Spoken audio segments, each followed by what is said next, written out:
The first book of the Iliads of Homer, by Homer, translated by George Chapman. The first book of Homer's Iliads. The argument. Apollo's priest to the Argive fleet doth bring gifts for his daughter, prisoner to the king, for which her tendered freedom he entreats.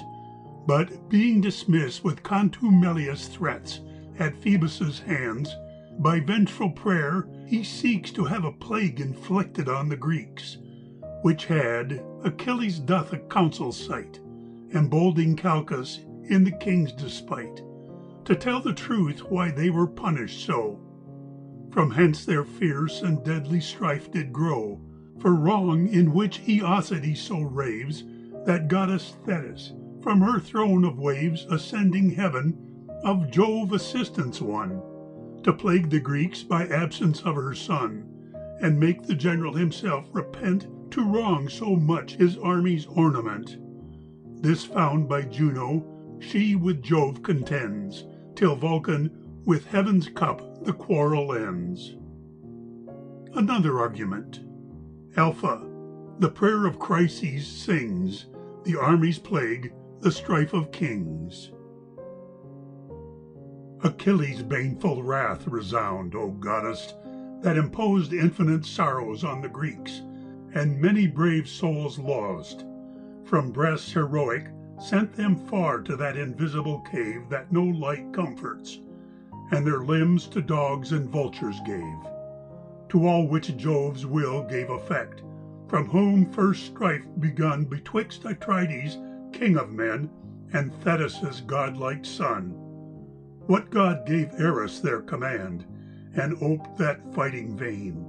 Jove's and Latona's son, who fired against the king of men, for contumely shown his priest, infectious sickness sent, to plague the army, and to death by troops the soldiers went.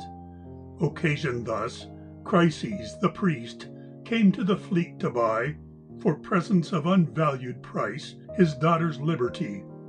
The golden scepter and the crown of Phoebus in his hands proposing, and made suit to all, but most to the commands of both the Atrides, who most ruled. Great Atreus' sons, said he, and all ye well-grieved Greeks, the gods, whose habitations be in heavenly houses, grace your powers with Priam's razed town, and grant ye happy conduct home, to win which wist renown of Jove, by honoring his son, far-shooting Phoebus, deign for these fit presents to dissolve the ransomable chain of my loved daughter's servitude. The Greeks entirely gave glad acclamations, for sign that their desires would have the grave priest reverenced, and his gifts of so much price embraced. The general yet bore no such mind, but viciously disgraced with violent terms the priest, and said, Dotard, avoid our fleet, where lingering be not found by me, nor thy returning feet let ever visit us again, lest nor thy godhead's crown nor sceptre save thee.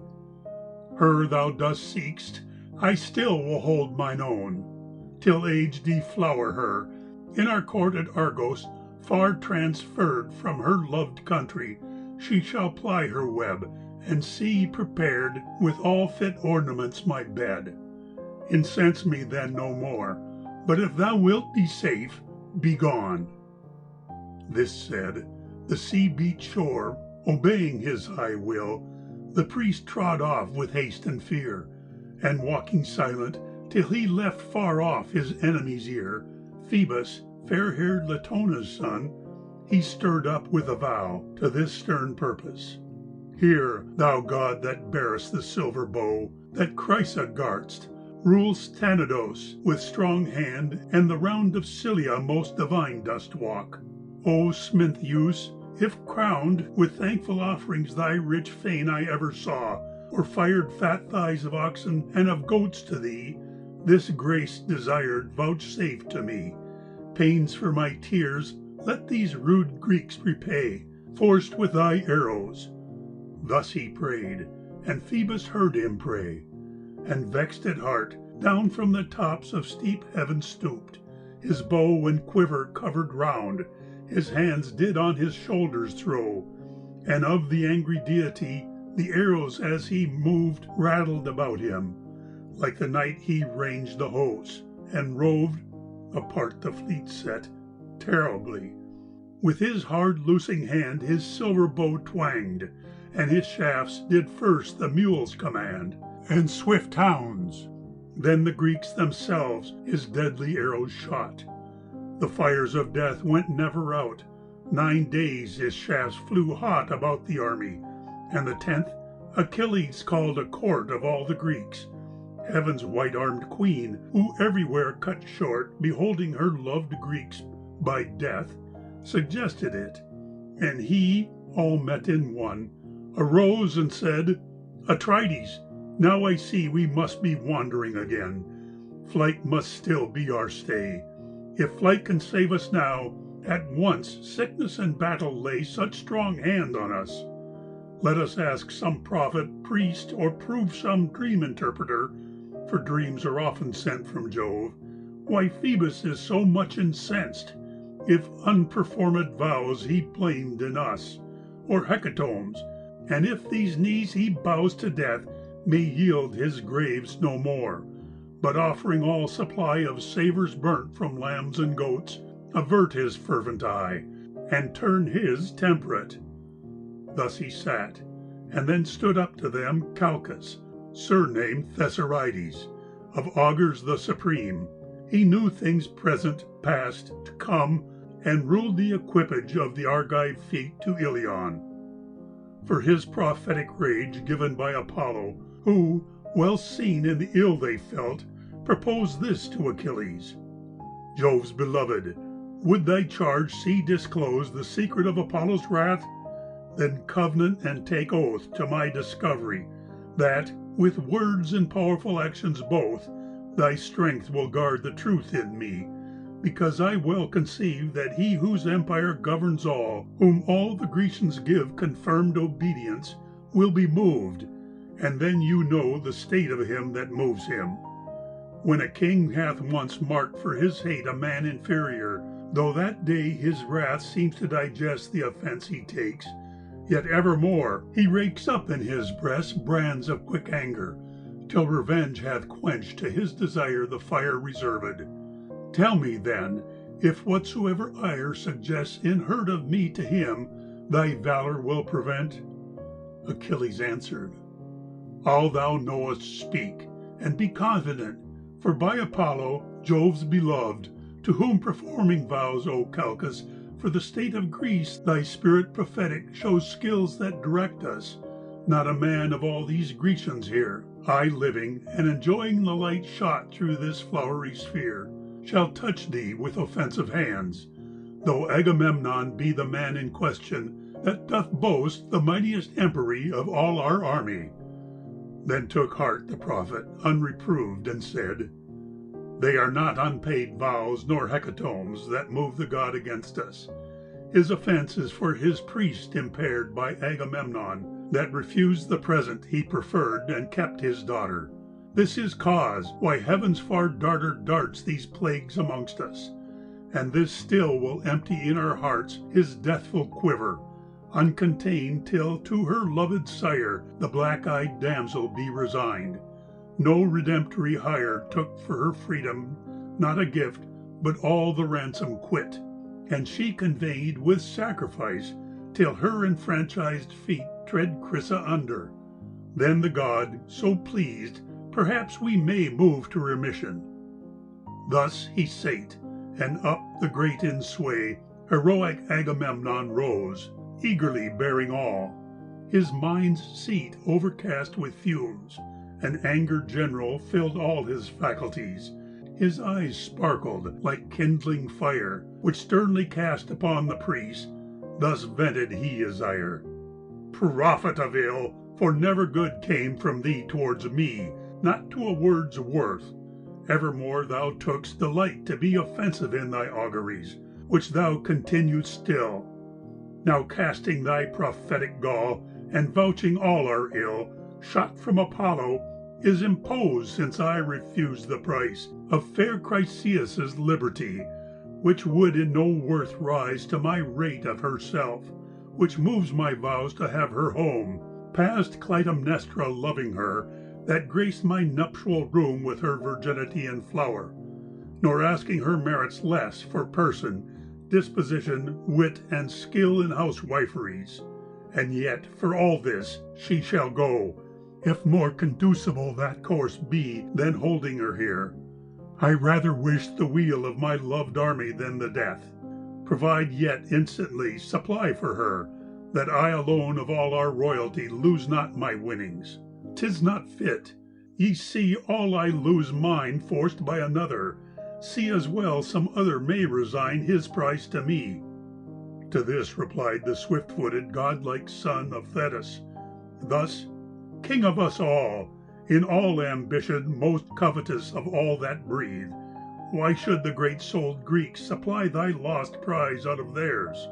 Nor what thy avarice seeks our common treasury can find, so little it doth guard of what our raised towns yield us, of all which most is shared and given our soldiers, which again to take into our hands were ignominious and base. Now then, since God commands, part with thy most loved prize to him. Not any one of us exacts it of thee, yet we all loss thou sufferest thus, will treble, quadruple in gain, when Jupiter bestows the sack of well-walled Troy on us, which by his word he owes. Do not deceive yourself with wit, he answered, godlike man, though your good name may colour it. 'Tis not your swift foot can outrun me here, nor shall the gloss, set on it with the god, persuade me to my wrong. Wouldst thou maintain in sure abode thine own prize, and slight me of mine? Resolve this, if our friends, as fits in equity my worth, will right me with amends, so rest it. Otherwise, myself will enter personally on thy prize, that of Ithacus or Ajax for supply. Let him on who I enter rage. But come, we'll order these hereafter, and in other place.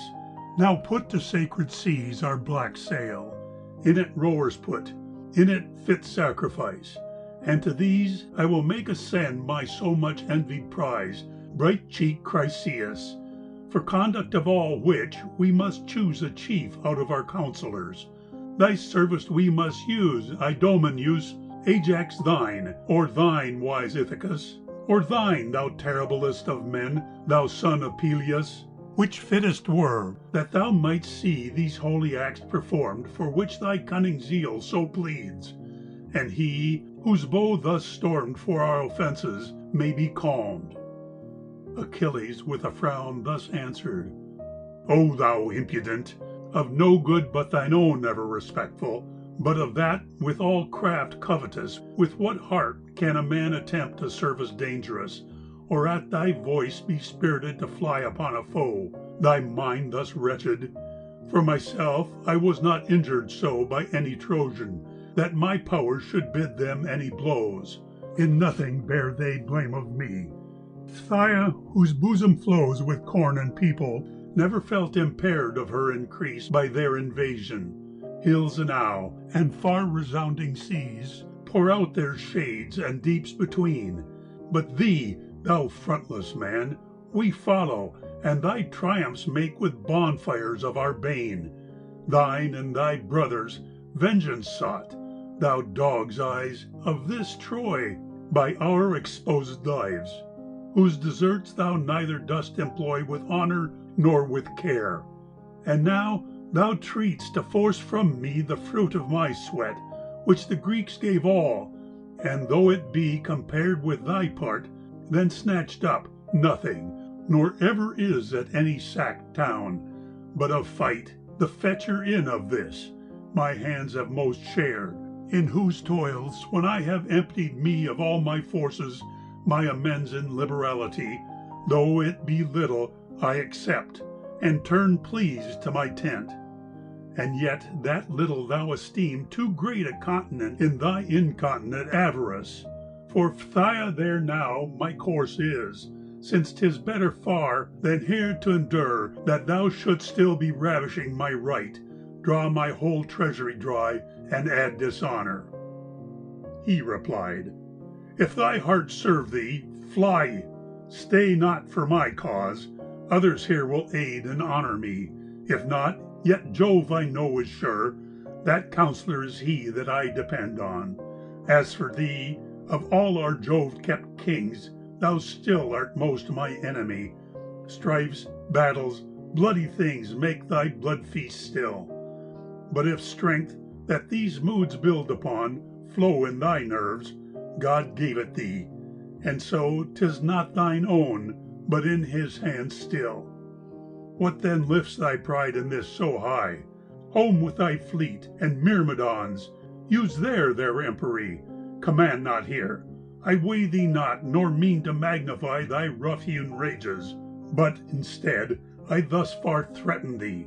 Since Phoebus needs will force for me Chryseis, she shall go, my ships and friends shall waft her home, but I will imitate so his pleasure, that mine own shall take in person from thy tent bright-cheeked Briseis, and so tell thy strength how eminent my power is, being compared with thine, all other making fear to vaunt equality with me, or in this proud kind bear their beards against me. Thetis' son at this stood vexed, his heart bristled in his bosom, and two ways drew his discursive part. If from his thigh his sharp sword drawn, he should make room about Atrides' person, slaughtering him, or sit his anger out and curb his spirit. While these thoughts strived in his blood and mind, and his sword drew, down from heaven Athenia stooped, and shined about his temples, being sent by the ivory-wristed queen Saturnia, who out of her heart had ever loving been, and careful for the good of both. She stood behind, and took Achilles by the yellow curls, and only gave her look to him appearance, not a man of all the rest could see. He turning back his eye, amazed strook every faculty, yet straight he knew by her eyes, so terrible they were, sparkling with ardour, and thus spake, Thou seed of Jupiter, why comest thou? To behold his pride that boasts our empery? Then witness with it my revenge, and see that insolence die that lives to wrong me. She replied, I come from heaven to see thy anger settled, if thy soul will use her sovereignty in fit reflection. I am sent from Juno, whose effects stand heartily inclined to do both. Come, give us both respects, and cease contention. Draw no sword, use words, and such as may be bitter to his pride, but just, for trust in what I say. A time shall come, when, thrice the worth of what he forceth now, he shall propose for recompense of these wrongs. Therefore throw reins on thy passions, and serve us. He answered, Though my heart burn in just anger, yet my soul must conquer the angry part, and yield you conquest. Who subdues his earthly part for heaven, heaven to his prayers subdues his wish. This said, her charge was given fit honor. In his silver hilt he held his able hand, and forced his broad sword up, and up to heaven did reascend Minerva, who in Jove's high roof, that bears the rough shield, took her place with other deities. She gone, again forsook patience his passion, and no more his silence could confine his wrath, that this broad language gave. Thou ever steeped in wine, dog's face, with heart but of a heart, that nor in the open eye of fight darest thrust into a priest, nor with our noblest lie in secret ambush. These works seem too full of death for thee. 'Tis safer far in the open host to dare an injury to any crosser of thy lust. Thou subject-eating king, base spirits thou govern'st, or this wrong had been the last foul thing thou ever author'st. Yet I vow, and by a great oath swear, even by this sceptre, that, as this never again shall bear green leaves or branches, nor increased with any growth his size, nor did since first it left the hills, and had his faculties and ornaments bereft with iron, which now to the other end of judges of Greece bear, and their laws, received from Jove, defend, for which my oath to thee is great. So, whensoever need shall burn with thirst of me thy host, no prayers shall ever breed affection in me to their aid, though well-deserved woes afflict thee for them, when to death man-slaughtering Hector throws whole troops of them, and thou torment'st thy vexed mind with conceit of thy rude rage now, and his wrong that most deserved the right of all thy army. Thus he threw his sceptre against the ground, with golden studs stuck, and took seat. Atrides' breast was drowned in rising choler. Up to both sweet Nestor stood, the cunning Pylian orator, whose tongue poured forth a flood of more than honey-sweet discourse. 2 ages were increased of divers languaged men, all born in his time and deceased. In sacred Pylos, where he reigned amongst the third-aged men, he, well seen in the world, advised, and thus expressed it then: O gods, our Greek earth will be drowned in just tears. Grateful Troy, her king, and all his sons will make as just a mock and joy of these disjunctions. If of you, that all our host excel in counsel and in skill of fight, they hear this, come, repel these young men's passions. Ye're not both, put both your years in one, so old as I. I lived long since, and was companion with men superior to you both, who yet would ever hear my counsels with respect.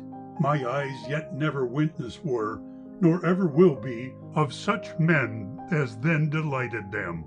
Pirithous, Exadius, and godlike Polypheme, Caeneus and Dryas, prince of men, Aegean Theseus, a man like heaven's immortals formed, all most vigorous of all men that even those days bred most vigorous men, and fought with beasts most vigorous, mountain beasts, for men in strength were not matched with their forces, fought with them and bravely fought them down.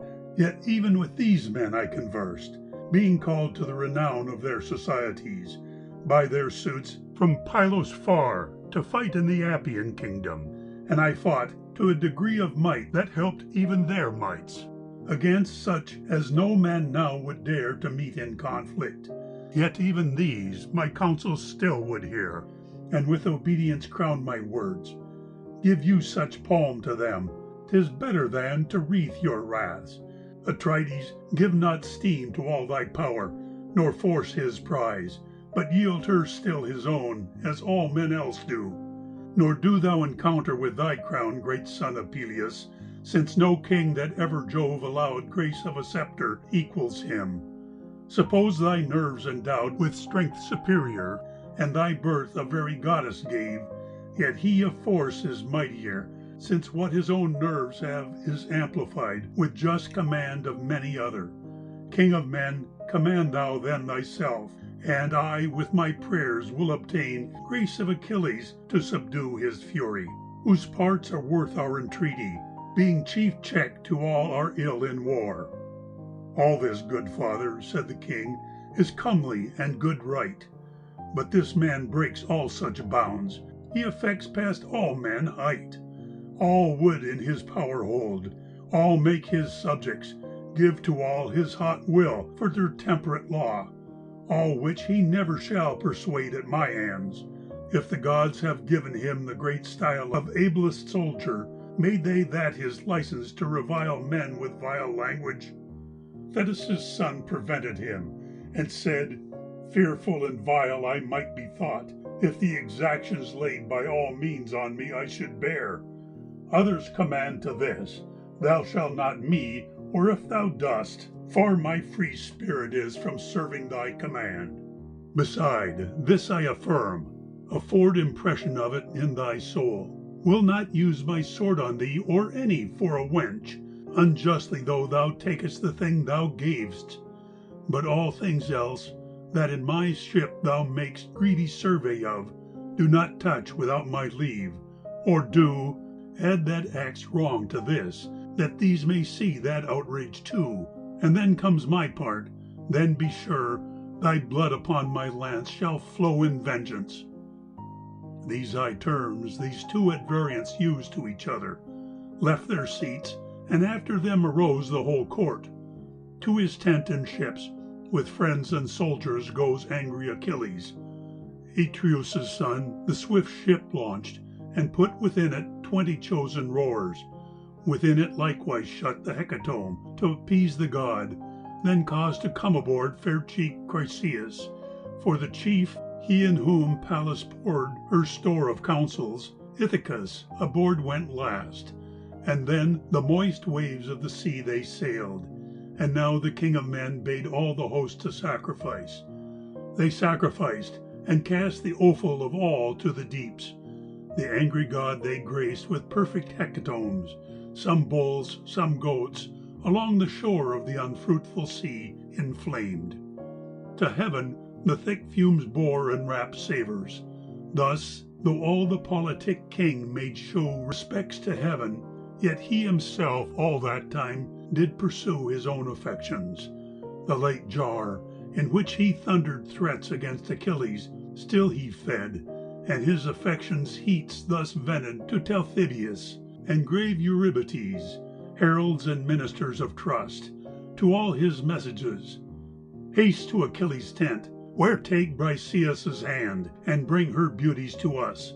If he fail to yield her, say your king will come himself, with multitudes that shall the horribler make both his presence and your charge, that so he dares defer. This said, he sent them with a charge of hard condition. They went unwillingly, and trod the fruitless sea's shore. Soon they reached the navy and the tents, in which the quarter lay of all the Myrmidons, and found the chief in their sway, set at his black bark in his tent. Nor was Achilles glad to see their presence, nor themselves in any glory had their message, but with reverence stood, and feared the offended king, asked not the dame, nor spake a word. He yet, well knowing the thing that caused their coming, graced them thus: "Heralds, ye men that bear the messages of men and gods, ye are welcome, come ye near. I nothing blame you but your king. 'Tis he, I know, doth send you for Briseis. She is his. Patroclus, honoured friend, bring forth the damsel, and these men let lead her to their lord. But heralds, be you witnesses, before the most adored, before us mortals, and before your most ungentle king, of what I suffer, that, if war ever hereafter bring my aid in question, to avert any severest bane it brings on others, I am scused to keep mine aid in wane, since they mine honour. But your king, in tempting mischief, raves nor sees at once by present things the future. How like waves ills follow ills, injustices being never so secure in present times, but after plagues even then are seen as sure, which yet he sees not, and so soothes his present lust, which, checked, would check plagues future, and he might, in succouring right, protect such as fight for his right at fleet. They still in safety fight, that fight still justly." This speech used, Patroclus did the right his friend commanded, and brought forth Briseis from her tent, gave her the heralds, and away to the Argive ships they went. She sad, and scarce for grief could go, her love all friends forsook, and wept for anger. To the shore of the old sea he betook himself alone, and casting forth upon the purple sea his wet eyes, and his hands to heaven advancing, this sad plea made to his mother: "Mother, since you brought me forth to breathe so short a life, Olympius had good right to bequeath my short life honour. Yet that right he doth in no degree, but lets Atrides do me shame, and force that prize from me that all the Greeks gave." This with tears he uttered, and she heard, set with her old sire in his deeps, and instantly appeared up from the grey sea like a cloud, sate by his side, and said: "Why weep'st, my son? What grieves thee? Speak, conceal not what hath laid such hard hand on thee. Let both know." He sighed like a storm, replied: thou dost know. Why should I things known again inform? We marched to Thebes, the sacred town of King Eetion, sacked it, and brought to fleet the spoil, which every valiant son of Greece indifferently shared. Atrides had for share fair-cheeked Chryseis, after which his priest that shoots so far, Chryses, the fair Chryseis' sire, arrived at the Argive fleet with infinite ransom to redeem the dear imprisoned feet of his fair daughter. In his hands he held Apollo's crown and golden scepter, making suit to every Grecian son, but most the sons of Atreus, the others orderers. Yet they least heard him, all the rest received with reverent ears the motion, both the priest and gifts gracing, and holding worth his wished acceptance. Atreus' son yet, vexed, commanded forth with rude terms Phoebus' reverend priest, who, angry, made retreat, and prayed to Phoebus, in whose grace he standing passing great, got his petition. The god an ill shaft sent abroad that tumbled down the Greeks in heaps. The host had no abode that was not visited. We asked a prophet that well knew the cause of all, and from his lips Apollo's prophecies flew, telling his anger. First myself exhorted to appease the angered god, which Atreus' son did at the heart displease. And up he stood, used threats, performed. The black-eyed Greeks sent home Chryseis to her sire, and gave his god a hecatomb. Then for Briseis to my tents Atrides' heralds came, and took her that the Greeks gave all. If then thy powers can frame wreak for thy son, afford it. Scale Olympus, and implore Jove, if either by word or fact thou ever didst restore joy to his grieved heart, now to help. I oft have heard thee vaunt in court of Peleus, that alone thy hand was conversant in rescue from a cruel spoil the black cloud gathering Jove, whom other godheads would have bound, the power whose pace doth move the round earth, heaven's great queen and palace, to whose bands thou camest with rescue, bringing up him with the 100 hands to great Olympus, whom the gods called Briareus, men Aegeon, who his sire surpassed, and was as strong again, and in that grace sat glad by Jove. The immortals stood dismayed at his ascension, and gave free passage to his aid. Of all this tell Jove, kneel to him, embrace his knee, and pray, if Troy's aid he will ever deign, that now their forces may beat home the Greeks to fleet and sea, and brewing their retreat in slaughter, their pains paying the wreak of their proud sovereign's heat, and that far-ruling king may know from his poor soldiers' harms his own harm falls, his own and all in mine, his best in arms. Her answered she poured out in tears. O me, my son, said she, why brought I up thy being at all, that brought thee forth to be sad subject to so hard a fate? O would to heaven that since thy fate is little, and not long, thou mightst without offence and tears perform it, but to live thrall to so stern a fate, as grants thee least life, and that least so most unfortunate, grieves me to have given thee any life. But what thou wishest now, if Jove will grant, I'll up and ask. Olympus crowned with snow I'll climb, but sit thou fast at fleet, renounce all war, and feed thy heart with wrath and hope of wreak, till which come thou shalt need a little patience. Jupiter went yesterday to feast among the blameless Ethiops in the ocean's deepened breast, all gods attending him. The 12th high heaven again he sees, and then his brass-paved court I'll scale, clinging to his powerful knees, and doubt not but to win thy wish. Thus made she her remove, and left wrath tiring on her son for his enforced love. Ulysses, with the hecatomb, arrived at Chrysa's shore, and when amidst the haven's deep mouth they came to use the oar, they straight strook sail, then rolled them up, and on the hatches threw. The topmast to the calcine then, with halyards down they drew, then brought the ship to port with oars, then forked anchor cast, and 'gainst the violence of storm for drifting made her fast. All come ashore, they all expose the holy hecatomb to angry Phoebus, and with it Chryseis welcomed home, whom to her sire, wise Ithacus, that did at the altar stand, for honour led, and spoken thus, resigned her to his hand. Chryses, the mighty king of men, great Agamemnon sends thy loved seed by my hands to thine, and to thy God commends a hecatomb, which my charge is to sacrifice, and seek our much-sighed mixed woe his recure, invoked by every Greek. Thus he resigned her, and her sire received her highly joyed. About the well-built altar then, they orderly employed the sacred offering, washed their hands, took salt cakes, and the priest, with hands held up to heaven, thus prayed, O thou that all things seest, fautor of Chrysa, whose fair hand doth guard fully disposed celestial cilia, governing in all-powered Tenedos, O hear thy priest, as thy hand in free grace to my prayers shot fervent plague shaft through the Greeks, now hearten their affairs with health renewed, and quite remove the infection from their blood. He prayed, and to his prayers again the god propitious stood.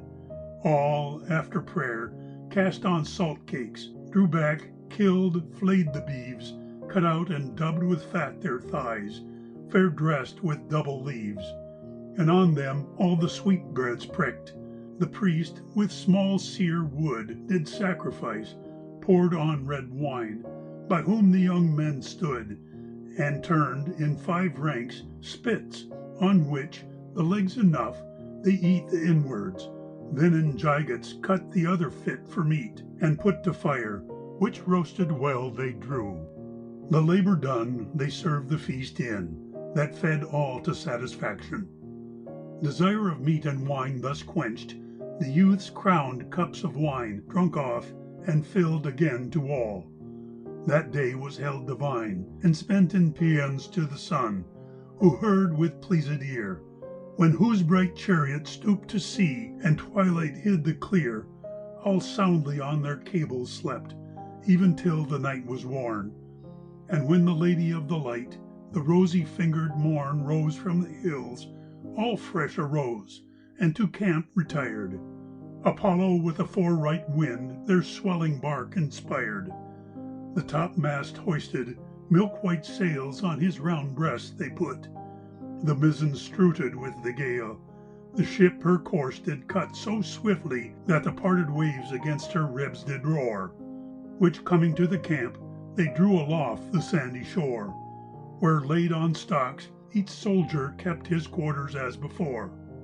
But Peleus' son, swift-foot Achilles, at his swift ship sate, burning in wrath, nor ever came to councils of estate that make men honoured, never trod the fierce embattled field, but kept close, and his loved heart pined. What fight and cries could yield thirsting at all parts to the host?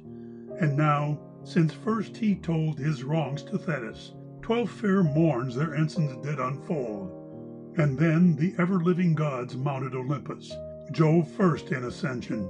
Thetis then, remembered well to move Achilles' motion, rose from sea, and by the morn's first light the great heaven and Olympus climbed, where in supremest height of all that many-headed hill she saw the far-seen son of Saturn, set from all the rest, in his free seat alone, before whom on her own knees fallen, the knees of Jupiter her left hand held, her right his chin, and thus she did prefer her son's petition. Father Jove, if ever I have stood aidful to thee in work or word, with this implored good requite my aid. Renown my son, since in so short a race, past others, thou confinest his life. An insolent disgrace is done him by the king of men. He forced from him a prize won with his sword. But thou, O Jove, that art most strong, most wise, honour my son for my sake. Add strength to the Trojan's side, by his side's weakness in his want, and see Troy amplified in conquest, so much and so long, till Greece may give again the glory reft him, and the more illustrate the free reign of his wronged honor. Jove at this sate silent, not a word in long space passed him. Thetis still hung on his knee, implored the second time his help, and said, Grant or deny my suit, be free in what thou dost. I know thou canst not sit thus mute for fear of any. Speak, deny, that so I may be sure, of all heaven's goddesses 'tis I that only must endure dishonor by thee.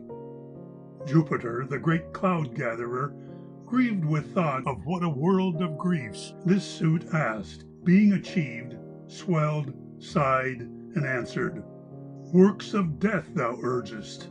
Oh, with this Juno will storm, and all my powers inflame with contumelies. Ever she wrangles, charging me in ear of all the gods that I am partial still, that I add the displeasing odds of my aid to the Ilians. Begone then, lest she cede. Leave thy request to my care. Yet that trust may hearten thee with thy desires grant, and my power to give it act approve how vain her strife is. To thy prayer my eminent head shall move, which is the great sign of my will with all the immortal states, irrevocable, never fails, never without the rates of all the powers else. When my head bows, all heads bow with it, still as their first mover, and gives power to any work I will, he said.